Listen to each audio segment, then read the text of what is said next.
Blair is a man of many talents. He started off working on Russia. He ran the Kennan Institute at the Wilson Center, the center's first program and its biggest program for many years. Those were really overlapping interests. I mean, he started working on cities in Russia and beginning to think about how cities were places of diversity, places where people come together in unusual ways, spaces of resistance in the old Soviet Union, but also spaces of enormous creativity in the democratic world and in our own country. When diverse people come together in cities, it actually creates conflict, but it also creates huge opportunities where wonderful things happen and where the future is imagined. I looked at the back of the book last, is a side one, and then it says it's not a book about performing arts, it's a book about urban spaces. And I think that's not quite right. It is about both, and it's about the link between them. Just in time I found you, just in time before you came. My time was running low.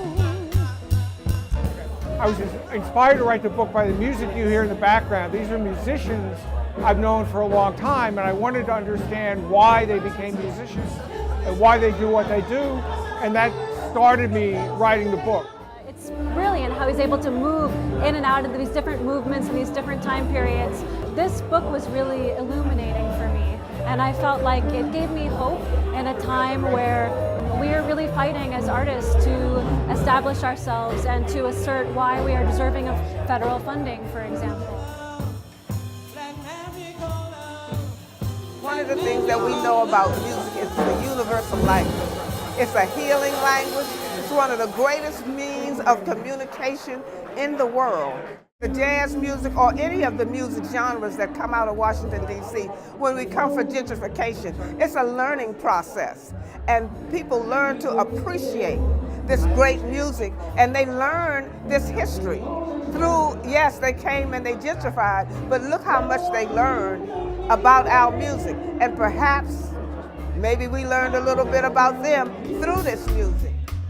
That old black magic that you weave so well, those ice fingers up and down my spine, the same old witchcraft when your eyes meet mine, the same old feeling that I feel inside, and then the elevator starts to drive. Down and down I go, round and round I go, like a leaf that's caught in a tide.